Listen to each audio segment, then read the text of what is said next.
There's a moment in life, quiet and unannounced, when you catch your reflection in the window and wonder, when did I start shrinking into the background of my own story? You don't mean physically, though maybe that too. Something deeper, something quieter. You start to say no to things without even realizing why. You skip the dance. You avoid the phone call. You stop dreaming out loud. And slowly, almost politely, the world accepts your silence. You tell yourself, I'm too old for that. Too old to start something new. Too old to change. Too old to matter the way you once did. But what if that wasn't true? What if too old is just the echo of fear dressed up as wisdom? What if it's the lie we repeat so often we mistake it for a fact?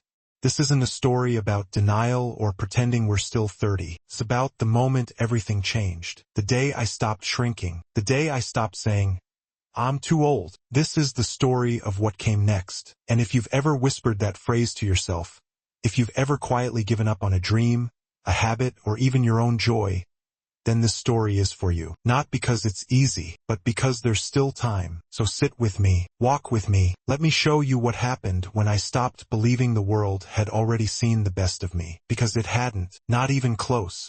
Life on pause. Before everything changed, my life felt like a hallway with no doors. Long, quiet, predictable. I'd wake up around the same time each day, shuffle into the kitchen, brew the same cup of coffee, sit in the same chair. The morning light would stream through the window, but it didn't feel warm anymore, just routine. There was no pain, not really. No dramatic sadness. That's the strange thing. It wasn't about suffering. It was about drifting, like I was living in a house where all the pictures had been taken down, but the nails were still on the walls. The days had started to blur into each other. Not bad days, not good ones, just days. I'd listen to the news, maybe take a walk, nod to a neighbor. I wasn't lonely exactly, but I was alone, and in some ways that felt worse. Loneliness has edges. You can feel it, you can fight it, but this was something softer, a numbness that slowly wrapped itself around my spirit like fog. I told myself it was natural, part of aging. Everyone slows down, right? Everyone gets tired. Everyone stops expecting the extraordinary. So I began to sit more, watch more, say less, dream less, and the phrase crept in quietly, I'm too old for that. Too old to start something. Too old to change course. Too old to be excited about anything again. That was the rhythm of my days. Life wasn't over, but it was on pause. I just hadn't realized yet that I was the one who pressed the button.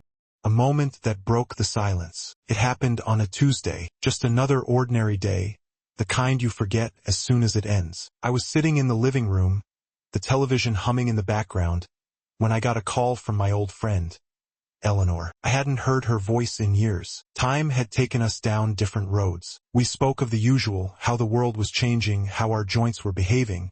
But then she mentioned something that stunned me. I started painting again, she said. She said it casually, like she was talking about watering the plants. But it hit me like a wave. Eleanor was 78, nearly 80, and she had gone and bought herself a set of brushes, a few canvases, and started painting birds on her balcony. She said it brought her peace. She said it made her feel alive again. I hung up the phone and just sat there. The silence in the room suddenly felt louder than the television. I looked at my own hands, steady but idle, and I realized something I hadn't admitted to myself in a long time. I had stopped living and started waiting for what I wasn't sure, for the next appointment, the next season, the end. But Eleanor had reminded me that life didn't tap you on the shoulder when it was time to begin again. Sometimes it shouted from the voice of an old friend. And suddenly I didn't want to just sit anymore. Something stirred in me that hadn't stirred in years. A flicker, a whisper. Maybe I wasn't done yet. Wrestling with the voice inside. That night I couldn't sleep. I lay in bed with my hands folded across my chest like a question mark. Eleanor's voice kept echoing in my mind. Her laughter, the way she described the color blue, like it had just been invented. I kept thinking, why not me? But then the other voice crept in, the familiar one, the one that sounded like reason but always brought me down to smaller things. You'll look foolish. You're too old to start now. You missed your window. That voice was cruel, but it was comfortable. I had listened to it for so long. It felt like truth. It knew all the right buttons to push. My aches, my fears, my regrets. It reminded me of the time I tried gardening and gave up, the piano lessons I abandoned, the dreams I slowly filed away under the label, Too late. But that night, something inside me pushed back. What if I fail? I asked, and a new voice whispered, what if you don't? It wasn't loud, it wasn't sure, but it was new, and for the first time in years, I wanted to believe in that voice. The one that said maybe I could try again, even if I didn't know how. Because maybe courage wasn't about being fearless. Maybe it was about getting tired of being numb. And in that moment of quiet war, I realized something powerful. The most dangerous lie aging tells us is that we have nothing left to fight for. Tiny step, trembling hands. The next morning, I didn't leap out of bed with a grand plan. There was no music swelling, no light shining down from the heavens. But I did do one thing differently. I walked to the hallway closet and pulled out my old notebook, the one I used to keep ideas in, lists, memories, stories I never finished. My hands trembled as I flipped through the pages, like I was touching a part of myself I hadn't spoken to in years. Then I picked up a pen and wrote just 5 words. I want to try again. It wasn't poetry, it wasn't profound, but it was mine, and it was a beginning. Later that day I went for a walk, not far, just to the park and back. I noticed the way the breeze moved through the trees. I smiled at a child on a scooter. I said hello to a man I'd seen 100 times and never spoken to. It was all so small, but it felt like my lungs had taken a deeper breath than they had in years. I didn't need a grand gesture. I just needed proof that I was still capable of moving forward. That life wasn't behind me. It was still right here in the little choices. And that day, with trembling hands and a hesitant heart, I took one step. Not for anyone else, not for the world, but for me. The pause had ended. Something had begun. Learning to walk again. Metaphorically, when I say I started walking again, I don't just mean down the street. I mean through life. Each day I added something small, not a reinvention, just a reclaiming. One morning, I took my coffee outside and sat in the sun instead of in front of the TV. Another day, I cleaned out an old drawer and found photographs I hadn't looked at in 20 years. There was one of me at 40, holding a paintbrush with my daughter by my side. I stared at it for a long time. It wasn't sadness I felt, it was longing. For the woman in that photo, she looked bold, alive, open. So I started walking back to her. Some days I'd fail. I'd sleep too late or make excuses not to leave the house. But other days, I'd stretch a little further, breathe a little deeper, and let the world in again. I bought a small houseplant. It died. I bought another. It didn't. I downloaded an audiobook. I listened to a podcast. I wrote down a dream I had and, for the first time in a long while, I shared it with someone. These weren't fireworks. They were candles, but they lit something inside me. We don't have to run marathons or write novels to feel like we're growing. Sometimes just standing a little taller when you get out of bed is enough. And each time I did, I felt like I was remembering who I used to be and meeting someone new all at once. The body responds. I didn't expect it. But after a few weeks of simple changes, my body began to respond. It was subtle at first. I noticed I wasn't as stiff in the mornings. I didn't groan every time I stood up from the couch. My shoulders, which had slowly curled forward over the years, started to roll back. I walked with a bit more purpose. My step had a whisper of rhythm again. But more than the body, my spirit was changing. One morning, I caught myself humming in the kitchen. Stopped me cold. I hadn't done that in years, just hummed, without reason, without thinking. Something inside was thawing. I started sleeping better. My dreams weren't just memories, they had movement again. I didn't wake up feeling like I was surviving. I felt like I was arriving. There were setbacks, of course. Days when I ached, when my energy dipped, when I thought, why am I even bothering? But the difference was I now had a why, a reason to stretch, a reason to rise. I wasn't aiming to be young again. I was aiming to be well, to feel my life in my bones, to make peace with my age without surrendering to it. Every breath felt more mine, every step more grounded. I realized my body had been waiting, not for perfection, but for partnership. For me to stop abandoning it. For me to say, I still need you. And in return, it whispered back, I'm still here. New friendships, new eyes. Change has a funny way of drawing people in. When you begin to light up again, even just a little, others notice. They might not say it, but they feel it. It started with the woman at the bakery. She commented on my scarf one day, said the color made me look brave. Brave? I hadn't heard that word in years. I laughed and thanked her. We started chatting each time I stopped in. Over time, she became a friend. Not someone I'd known forever, but someone who met me where I was now. Then there was the widower who lived down the block. I'd passed him 100 times. One day I stopped to ask how his garden was growing. That small question bloomed into long conversations and shared tea on his porch. I realized something profound. The world hadn't gone cold. I had just stopped reaching out, and once I did, warmth came rushing back. It wasn't about quantity. It wasn't about replacing people I'd lost or friendships that had faded. It was about opening space for new ones. People who saw me as I am now, not just who I was. And in their eyes, I saw something I hadn't seen in a long time. Value. Not because I was accomplished or busy, but because I was present, curious, alive. It's never too late to make a new friend. Sometimes, it's the friends we meet later in life who see us most clearly, because we've finally started to see ourselves.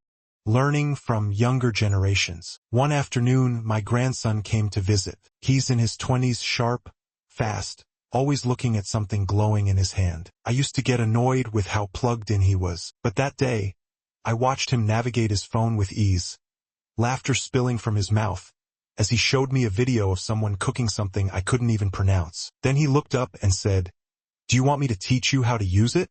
For a moment, pride swelled in my chest. "I'm too old for that," I almost said, but I stopped myself, and I said yes. That small yes opened a door. He taught me how to send messages, how to search for music. I discovered audiobooks, even meditation apps. I learned how to video call an old friend who lived across the country. I could see her face, her actual face, for the first time in years, and slowly I realized, there's wisdom in youth too. They may move fast, but their world is rich with tools I never had, and they want to share if we're willing to learn. I once believed wisdom only flowed in one direction, from old to young, but that's not true. It flows in circles. When we open ourselves to the new, when we admit we don't know everything, we don't lose dignity, we gain connection. I didn't become young again, but I became younger in spirit, and I think that's even better.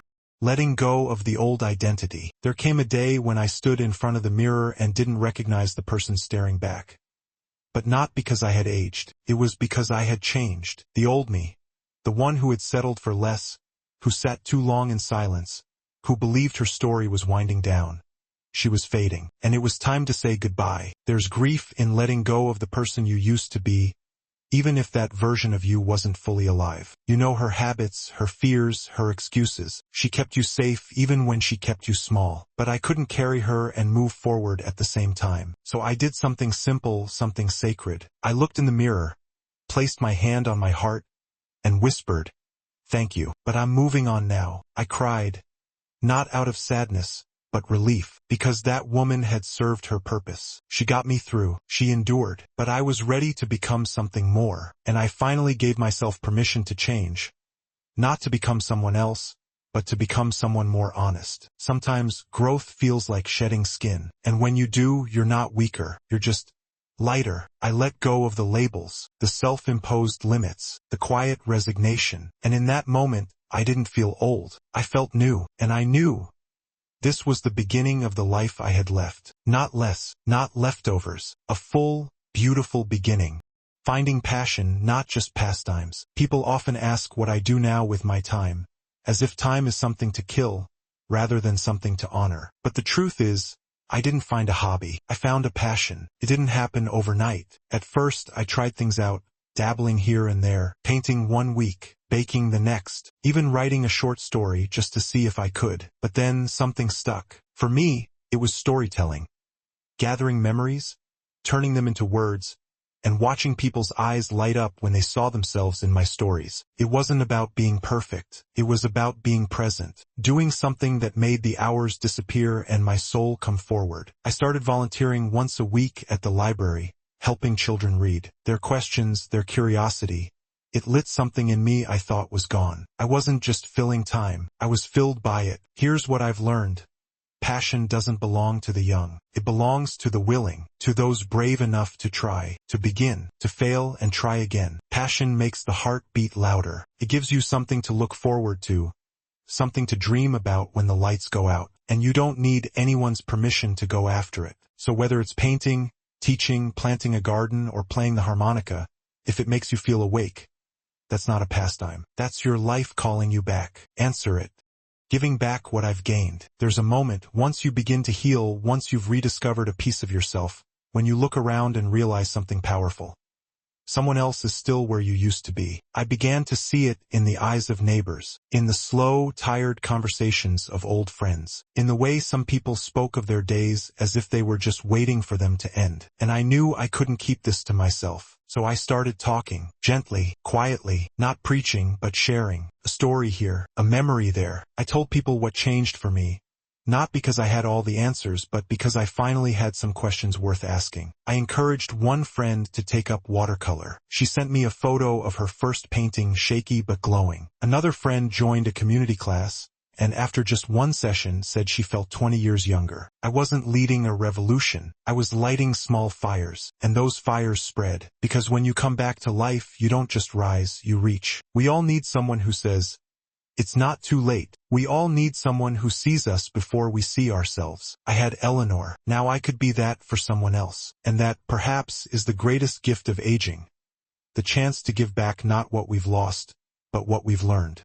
The joy of the ordinary. You don't need a parade to feel alive. Sometimes, the deepest joy hides in the most ordinary things, like the smell of fresh coffee at dawn, the softness of an old sweater, a warm breeze through an open window, a quiet dinner, alone but not lonely. Once, I overlooked these things. I waited for the big moments, birthdays, holidays, milestones. But now, I see them all for what they are, miracles in disguise. There's a cherry tree on my street that blooms for just 10 days each year. For years, I passed it without noticing. This spring, I stood beneath it for 20 minutes. Petals drifting down like snow, felt like grace. And I wept, not because I was sad, but because I was present. We spend so much of our lives chasing extraordinary that we forget the sacredness of enough. A good laugh, kind word, a walk without pain, a phone call with someone who remembers your birthday. These are not background details. They are the story. And when we stop saying, "I'm too old," we start saying, "This is still mine." My mornings are slower now, but richer. My nights are quieter, but deeper. Joy doesn't always roar. Sometimes, it just sits beside you while you sip tea and listen to the birds. And that's enough. More than enough. A new definition of young. Youth is often sold as smooth skin, fast legs, loud music. But I've come to believe that true youth, real vitality, has nothing to do with age. Youth is curiosity, is wonder. It's the courage to still ask, what if? I've met people in their 80s who radiate life, and people in their 30s who are already tired of it. The difference isn't in years, it's in openness. When I stopped saying, "I'm too old," I started saying, "I wonder what's next." And that right there was the fountain of youth. Because when you live with curiosity, the world never stops opening. Every book becomes a doorway, every stranger a possible friend, every day, no matter how quiet, a chance. So I started measuring youth not by how fast I moved, but by how deeply I felt. Not by what I'd lost, but by what I was still willing to seek. And do you know what I discovered? I feel younger now, more awake, more alive than I did at 50. Not because my body reversed time, but because my spirit did. That's the secret no one tells you. You don't have to chase youth. You just have to remember how to be new. Never too late to begin again. So here I am, not perfect, not finished, but alive in a way I never thought I'd be again. It wasn't magic. It wasn't sudden. It was 1,000 small choices to stop waiting and start living. I'm 75, or maybe 76 now, I forget sometimes, but that number doesn't define me. What defines me is this. I no longer say, "I'm too old," not because I have something to prove, but because I have something to protect. My joy, my agency, my one wild and precious life. You might be 60 or 80 or somewhere in between. You might be grieving, or stuck, or just numb. But listen to me. It's not too late. You are not too far gone. You have not missed your chance. You can begin again, not with fanfare or fireworks, but with one brave breath. That's all it takes. The rest will come. The light is still on. Somewhere along the road, many of us start to believe that life is a hill.